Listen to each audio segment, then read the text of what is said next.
ব্রাহ্মণবাড়িয়ার কসবা উপজেলার সৈয়দাবাদ গ্রামের গর্বিত সন্তান শহীদ জুবাইর ওমর খানের আত্মত্যাগ স্মরণে আজ গভীর শ্রদ্ধা ও ভাবগম্ভীর পরিবেশে পুষ্পস্তবক অর্পণ ও দোয়া মাহফিল অনুষ্ঠিত হয়েছে। মোহাম্মদ সবুজ খান জয়ের তথ্যচিত্রে থাকছে বিস্তারিত।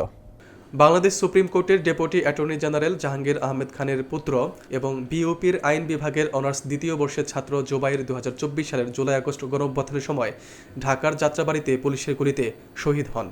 শহীদের সমাধিতে পুষ্পস্তবক অর্পণ করে তাকে সম্মান জানান কসবা উপজেলা নির্বাহী কর্মকর্তা সামিউল ইসলাম, কসবা থানার অফিসার ইনচার্জ মোহাম্মদ আব্দুল কাদের, উপজেলা কৃষি কর্মকর্তা, রাজনৈতিক, সামাজিক ও সাংস্কৃতিক নেতৃবৃন্দ এবং গণ্যমান্য ব্যক্তিবর্গ।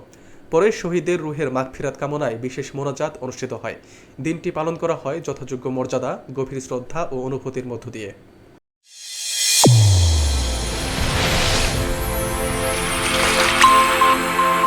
চ্যানেল A1 হৃদয়ের স্পন্দন।